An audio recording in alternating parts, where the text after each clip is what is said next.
So this interview is with Lucy Ireland, and actually the more I researched her, the more I realised she's actually achieved such a wide range of different big things in the industry. Like, she's written 3 musicals, she's an actor musician, so she has skills across various different instruments, singing, dance, acting. She's built quite a big following on TikTok and Instagram. She posts content about the shows that she does and the industry to YouTube.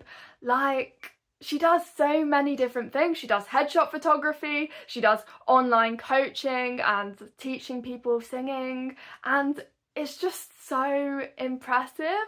And it meant that I felt like I had so much to ask her about the industry, because she's achieved so much, done such a wide range of different projects and performance styles and all of that.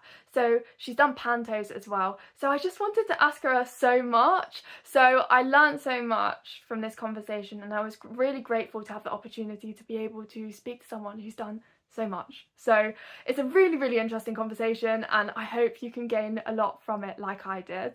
Hello. So the first thing I want to ask you about is about the musicals. You've written 3 musicals actually, haven't you? Yeah, so two we only one of them's been like published and put Yeah. on. The other two are sort of like were workshopped, kind of uh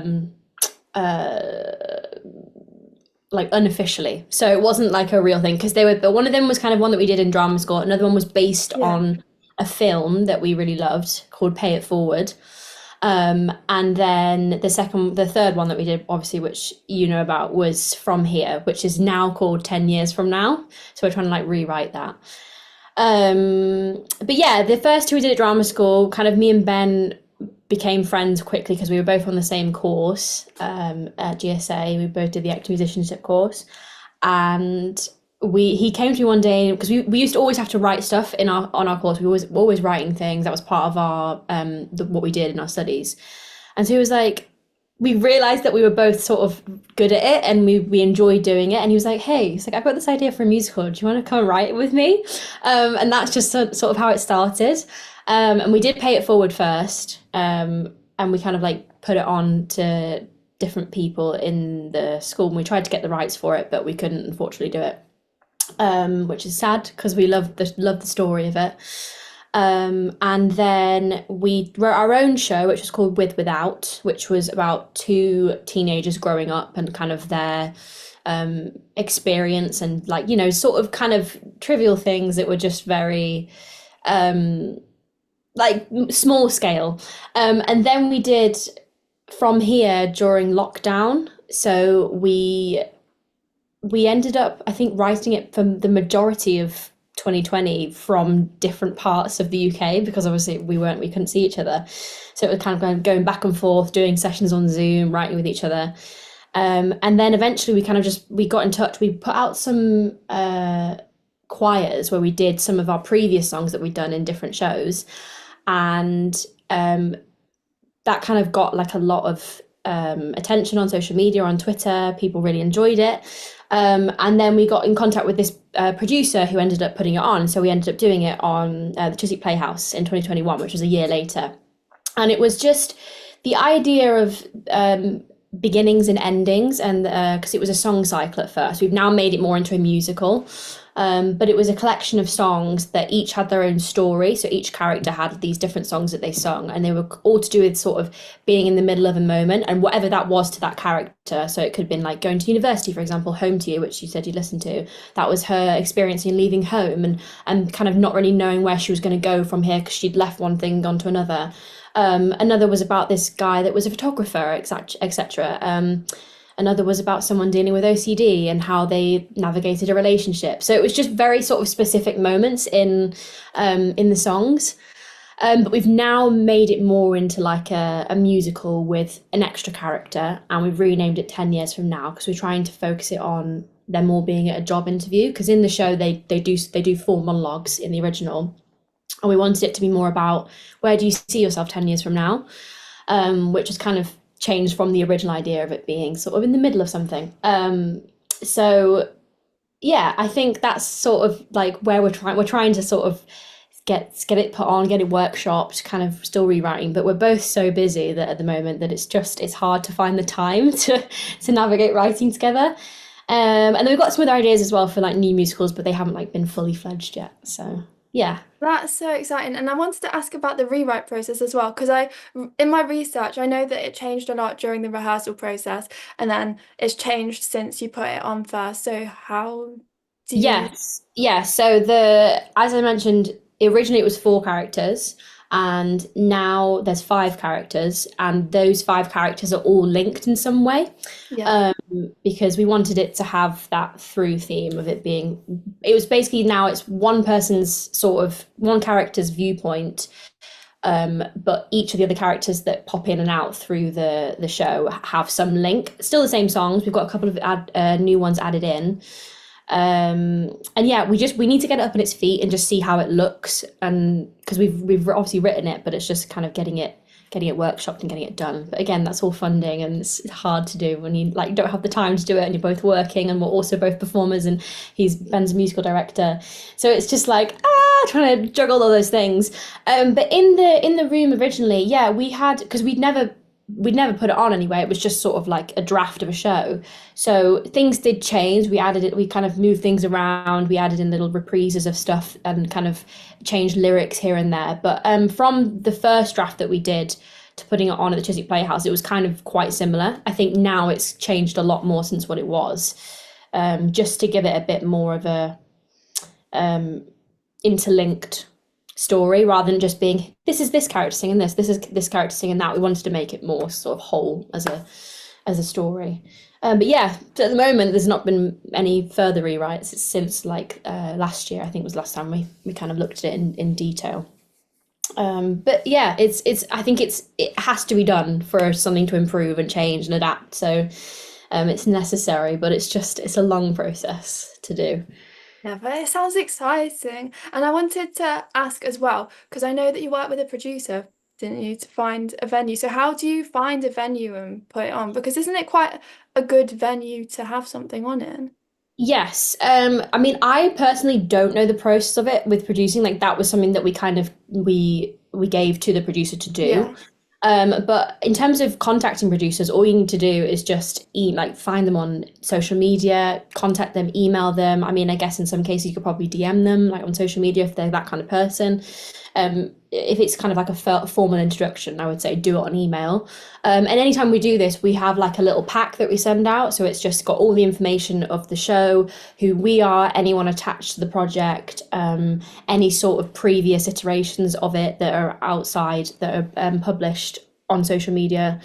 And then kind of what we want from them. So it's because obviously if you come to a producer and you're asking for money for them to fund you, they need to know what you want. So is it you want a workshop? Is it you want to put it on? Do you want help? Do you want to get it recorded, etc.? So every time we do that, we kind of adapt the writing pack so we know that the people that we're emailing know exactly what we want from them, if that makes sense. Yeah, that makes sense. And with the actual writing as well, like I know you focus on the relatability and finding the comedy within it. So how do you find that kind of tone? Is it intentional or more like instinctive? I think it just sort of happens throughout it because me and Ben like collaborate when we write. I'm Yeah. much better at doing book sort of things, and he's very good with lyrics. So sometimes it'll be like I have this idea, like this is what we should do, like we should do this, and then he'll kind of form the lyrics for it. Then I usually do the melodies, and then he'll usually do the orchestration of it. So it's like we go back and forth between it. But no, we just sort of like find the tone of it. I think we discuss like what we want the song to be about, what we're trying to say, and we try and aid that through the music because there's a common thing where I think nowadays music tends to be like, oh, the song has to have a point where like there's a big note here, or you know what I mean, like, and it doesn't necessarily tell as much of a story as you want it to. And I feel like whenever we write something, we always just want to tell that story through the music. And yeah, it might have some bigger moments in it, but it's like, does it aid what you're trying to say? So if you're doing like a big high belt at some point, is there a reason for that? Like, is it the character like having some sort of like climactic moment? But if they're not, don't use it and kind of use the lyrics to help you with that. But yeah, comedy wise, I think it just happens in terms of how we write the music. So it might be that the piano part is a bit more like bouncy and jumpy, and there's like moments of pause or things like that. Because one of the songs the Tube, which I think it's been renamed now. It was originally called the Tube, but it's in the show. Is about this guy who's they have like a moment where it's him and his colleague, and the tube stops, and he thinks that they're like that they're all going to die, like they're going to get stuck down there because he's got really bad claustrophobia. And he starts confessing his love to the person that he works with, because he's like, and it's all very quick and very sort of what we'd call patter in music. So that combined with like lots of pauses means that it adds to the comedy of it. So it just depends on how you're writing it. Like if you're writing a really heartfelt song, it's going to be like a nice ballad like Home to You, which is sort of really, it's very emotional, like it's very thought-provoking. But something like that's a bit quicker and more kind of well timed with the comedy adds to that, if that makes sense. Yeah, that really does. And there's also so much else to ask you about because you do so much. Like Yeah, the more I right. research, it, the more like you've done so many different types of jobs, but also you're sort of TikTok famous, would you say? I mean I go in and out of TikTok because it's a really hard sphere to navigate, and so is Instagram. I've had like a bit of a like rut recently, but yeah, I started posting videos in 2020 during lockdown, and a couple of them went viral and people sort of started following me for it, and then I started documenting like when I was doing theatre jobs and things like that. But yeah, it's a hard one. I wouldn't say I'm like TikTok famous, but I have like a following on TikTok, and I Yes. have a lot of viral videos, and people like know my videos for what I've done and things like that. But it's such a weird thing because I don't want to be like known for doing that, but also it's kind of attached itself to me. Like people know me, yes, she's a performer, but oh, you do these videos and you do these like your types of singers or different impressions that I've done or whatever. And I'm like, oh yeah, like people know me for this. Like I've been to jobs and I've had friends that I work with and like my friends coming to see you and they like want to say hi and meet you, and I'm like, oh really? Like yeah, they love your videos, and it's just really odd. But yeah, TikTok's great. I think it is a really good outlet, especially for us as creative people, to be able to just have something to do. Especially when you're in between jobs and you don't really have as much creative purpose. Because I struggle with that a lot when I'm not acting or performing or MDing. It's really hard to just find like you want to feel needed, you want to feel like you're doing something for people, and so doing that on TikTok, like entertaining people and just making them laugh, or like using my skills and showing people, that is really fun, and I really like doing that. But yeah, TikTok's a weird one at the moment because the algorithm keeps changing. It's like I don't know what to post half the time. I'm just like, I'll just see what happens, and then yeah, I try not to think too much of it, otherwise it becomes very methodical rather than just being for fun, which is kind of why I wanted to do it. Is that why you started it then? Because was it a goal for you to like be on social media, help your career, or did you just suddenly I become? think I just did it because I knew I wasn't performing, and I was like, well, I'm just gonna try and post some videos and entertain people and let's see if it goes viral. And it did. So I was sort of just like, okay, here we are now. I think now I see it more as like a an extension of what I do as a performer, because there are a lot of like, obviously it gives me exposure, but also there are a lot of opportunities to get out of it, and I earn money from it. So it's very it's very hard to sort of see it as anything other than work now. Like it's a Yeah. bit odd because it's like I have an online presence and I have a platform, and lots of people see what I do. A lot of people like from all over the world. Like it's not just people in the UK. I have a lot of followers overseas. And I think there's a kind of a bit of a like a responsibility that I feel comes with that. So sometimes it can feel like, hey, what am I doing it for? But I think it's ultimately just like, if I've got this platform, I'm either going to entertain people, or I'm going to make them feel good about themselves, or I'm going to use it for change. And I think I'd probably stick to the former two, because I like to just entertain and keep it a space that's like fun for everyone, and yeah, so people can just switch off and enjoy it and just have a laugh and just be silly. Yeah. I think I used to do a lot more silly content, but I'm now trying to do things that are kind of more related to the industry, and like and more of a narrative on how I feel and stuff like that, which is what I want to do, because I don't want it to just be, hey, here's me saying this quote in Harry Potter voices or whatever it is. Types of singers singing it in different ways, or doing acting comparison, which acting comparisons I think is different, but yeah, it's just the pressure, like to know what to post and what I want to post. But you're doing well with it. And I think you've touched on it a bit about like struggling to find like that kind of creative thing when you're not performing. And I've seen you've shared the honest experience of it, like doing a self-tape on holiday and like when it's quieter and like Mhm. balancing all these different day jobs, trying to earn enough. So like how do you have any advice for like practically and mentally dealing with that? Oh, very good question. I think for me personally, I don't like just doing one thing. I've always been the kind of person that I like to be involved in lots of different things and I like change. I don't like doing the same thing day in, day out. So I'm very fortunate that I have had music education, which means that I can teach. So when I'm not acting, I teach children, some adults as well, and I do some MDing, and I don't have to work like a 9 to 5 job for that reason. Because a lot of people that are in the industry do have to do that because that's the only choice they have.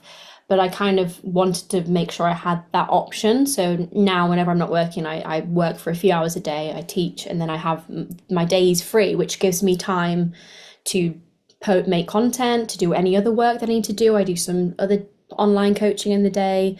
I've done headshots and things like that, like stuff that just kind of keeps me busy and distracted.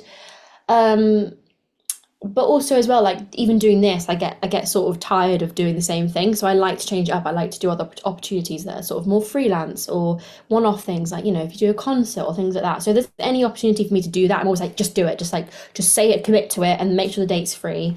And then, if something comes up, obviously you can pull out, which I hate doing anyway. But yeah, I think just if you're a creative, you're never going to tire of do how do I word this? You're never going to tire of doing something in that field, whether it be singing, acting, dancing, painting, reading, or something like that. Because I just think that creativity is so important, especially as a creative.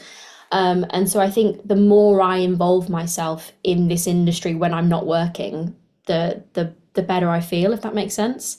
Because like if you don't, I feel like you lose touch with it, and even if it's not in the same way, like I'm not going and doing like an Amdram production or something, but I'm playing music and I'm teaching and I'm writing stuff, and I think just anything like that that just keeps you busy, but not necessarily in a work format, if that makes sense. Yeah.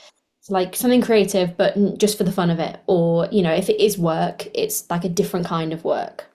That for me, I think really helps rather than just being like, okay, I'm gonna go and work in a bar like every day and then be sad about not being able to sing and stuff like that. Because doing this keeps that alive. I think that makes sense. Yeah. Do you have a lot of auditions? Like, how do you find that? Like, does it come in Oh, waves? not recently. It's been very quiet this so for the January is usually quiet after Panto anyway, and then I had a couple in February, early March. But then like for the past 2 months it's been so quiet. And I know a lot of other people have had the same thing. I've been very lucky that I have kind of worked consistently, but this is the longest time that I've had where I've not had a job or not booked a job, kind of knowing that I was going to go into something. And so it's been a real struggle actually. It's been a real struggle because you feel very lost and you feel very unsure of where you're going to go. Um, but yeah, I mean, I do get auditions. Yeah, I've had a couple of panto auditions in the past few weeks, which has been really nice. But again, this industry I won't lie in saying it's super tough and it's super hard. So I know you were talking about last week, obviously the audition that you had. It's like when you get that audition come through, it's like, oh, amazing, and you kind of put all of your energy into it. But then when you don't get it, you have to be so equipped to deal with that rejection, because more often than not, you're going to get a no, like it's not going to be a yes. And so for me this year, it's kind of been learning how to be like, okay, so it's quiet. What am I going to do now? What am I going to do with myself to keep myself occupied? Okay, we didn't get that. Okay, on to the next one. And then like having like a massive break and be like, okay, what do I do now for the next 2 months until the next audition comes through? And it's really hard because I put up a post on my story yesterday on Instagram just saying that I was struggling to be on social media because you see so many posts of being like, I got this and this job and this person's booked this, and a lot of them are people that are my close friends who I'm so proud of. But when you go on and you look at all that and you're seeing what everyone's doing and you're not booking it or you're not getting in the room, it's like a massive defeat. Like it feels like a massive like, well, why not me? Why aren't I doing, like, what am I not doing right? And so you have to either sort of shut that out and just not let it bother you, or you have to find things, I think, that distract you, because otherwise auditions are like, if you're not getting them, then obviously you've got nothing else to do, so you have to find something else to keep you happy. And I think it has to be in ways, I think it has to be outside of the industry as well, whether it be, you know, another job that you do, another hobby or sport, or some form of like thing that keeps you going every day, that you find motivation in. Like, you can easily become really bitter, which is what I never want to be. Like, when I see that, I'm like, why not me? Like, I just don't want that. I want to be like, okay, when my time is here, I'll be ready for it. But right now, I'm okay, and I'm doing something else, and that's kind of that. I think so, because I think it's so nice to be able to celebrate other people's wins, because that's what I'd want people to do for me. And you've done so much, actually. We can talk about like not the like not getting jobs, but like you've done cruises, panto, 12th night, you've done Shakespeare, which is crazy. You No, did Footloose, you've done work as a swing. So you've done quite a varied types of jobs. So yeah. what kind of has that taught you about yourself and your career, do you think? It's taught me to never expect anything. As when I booked that Shakespeare job, I was like, right, here we go. I guess I'm doing Shakespeare for the summer. I genuinely never thought I would ever do Shakespeare, and yet here we are. Um, I think it's just also as well to not, because I think there was probably a point in drama school, unfortunately, that we were told that like cruise jobs weren't as deemed as sort of as admirable as other things. And I kind of was like, well, I'll never work on a cruise ship, because I thought it was just for dancers and things like that. And then last year I started getting randomly loads of cruise auditions, which I had never had. And I was like, why am I being seen for cruise ships? But it was all like the big shows. So I was seen for like Greece, all Royal Caribbean stuff and some NCL stuff. And then I was in and out of like different stuff and got no's and stuff. And then I was brought in for Mamma Mia, and I was like, I'm never going to get it. And this was at the time where I was doing 12th night, and I had to leave the audition early.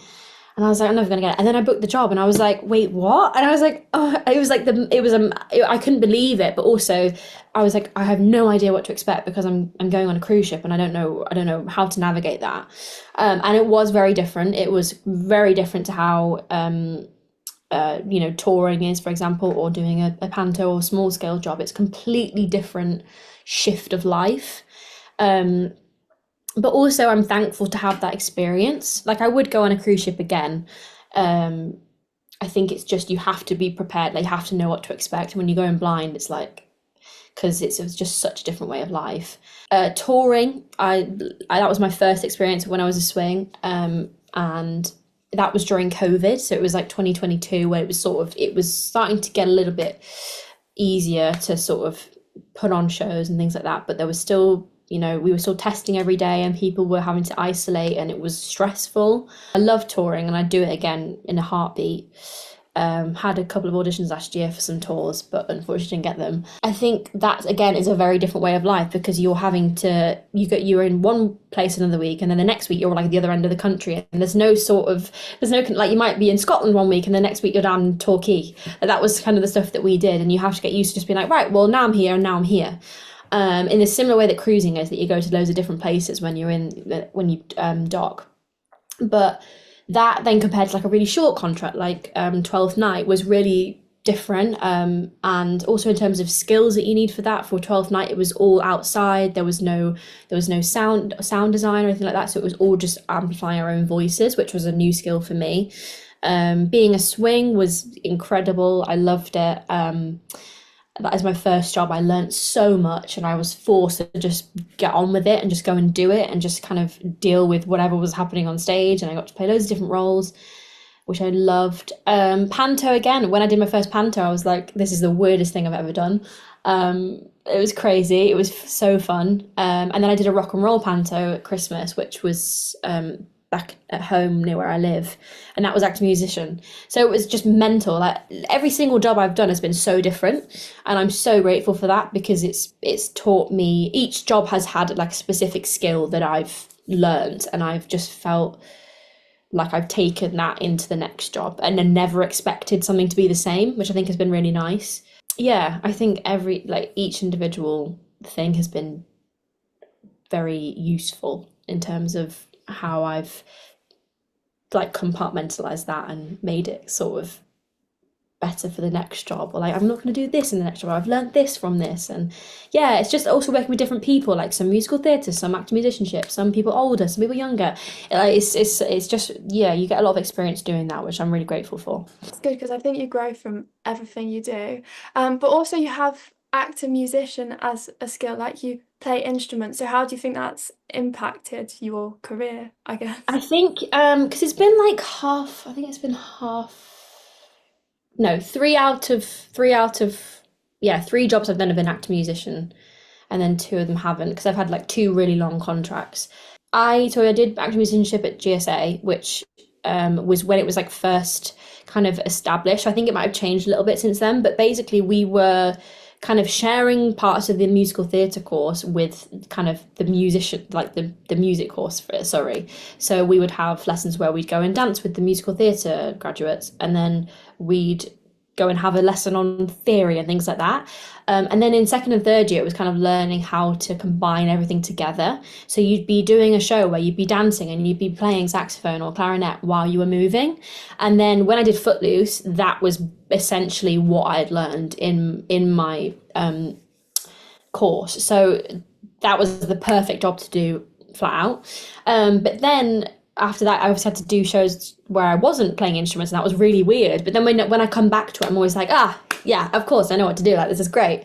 But acting musicianship is no joke. It's I think the hardest thing is probably, yeah, doing everything at once, moving, dancing, whether it be like I like remembering, but also just learning the music. Because I, as a musician, when I was a kid, I played piano, like piano's my main instrument, and I did all my grades, but I never had to learn music. And then when I got to drama school, I had to learn it off by heart, and I was like, I can't do this. I don't know how to do this. And I used to get really panicky about it. But I think over the years, and then doing Footloose, where I had to memorize loads of different kinds of music, and it was on stage, I just got used to it, and I just kind of was like, well, you just have to do this now. And now it's kind of like an easy skill. So I think it's great because I think acting musicianship as well is really useful for if you're with a cast and you're doing musical theatre, you pick things up really quickly, you read music, you learn it, you know exactly what everyone's talking about. Like if you've got an MD and you've got the sheet music, I think everyone should read music in this industry. I think it's really helpful. But it's helped me kind of make contacts for musical directing, which I kind of want to get into more of. And obviously doing that meant I met Ben, which meant we could start writing together, which was really fun. So yeah, I think it's really helped in a lot of ways. Like I knew that I wanted to do it rather than just musical theatre because I knew that I had those skills and I would benefit from it. But yeah, it's been fun. I love doing both. I love musical theatre, I love acting, and I love acting musicianship. So it's nice just to be able to go from one to the other and not have sort of any expectations of where I'm going to be next.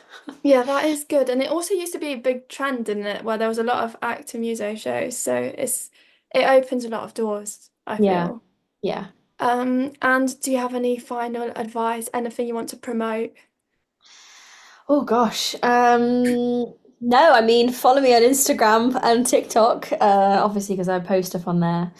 But no, I think if you are a creative, and I think, well, my one bit of advice would be to anybody who wants to go into the industry, are you sure? Are you sure it's what you want to do? Is kind of the thing I always say, because if you're not 100% sure, if you get to the point, like, for example, the where I am now, it's like the rejection is so easy, it so easily knocks you back, and it so easily kind of can make you want to not do it again. So I think you have to have that passion and that drive to be able to kind of face that and accept that, yes, it's not going to be consistent work. But other than that, I think just practice, just never stop playing, singing, dancing, whatever, even if it's just for fun. Like, don't do it because, oh, I need to do it. Just go and do something creative. Like, go and, like, for me, like, I've been writing in between, like writing stories and stuff like that, which is something that I love doing, and it's not exactly the work that I do, but it just keeps me creative. So I think if you're kind of stuck in, if you're a performer and you're already in that place and you just feel a bit stuck, go and find something creative to do that will give you that outlet. And if you're about to go to drama school, just go and see the schools that you're looking at. Go and talk to people, ask grads, like look at videos of people that have gone to these places, see where they've worked, look at programs, anything like that. I think is really helpful. But I think, yeah, just own what you want to do and own your choices. But yeah, other than that, no, I think, yeah, it's all Okay, thank you it's so all much. You're And I will welcome. link everything below for the people.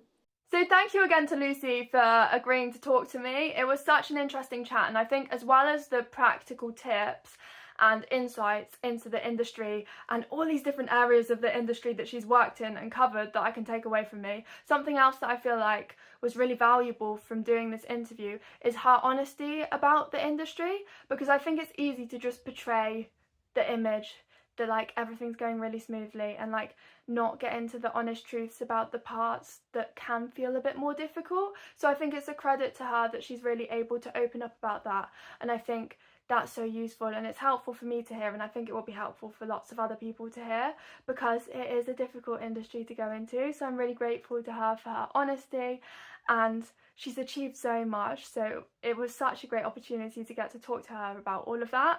And I will link to her below if you want to see more about her work, and make sure to check out her musical actually, because the song that I've seen from it is so good.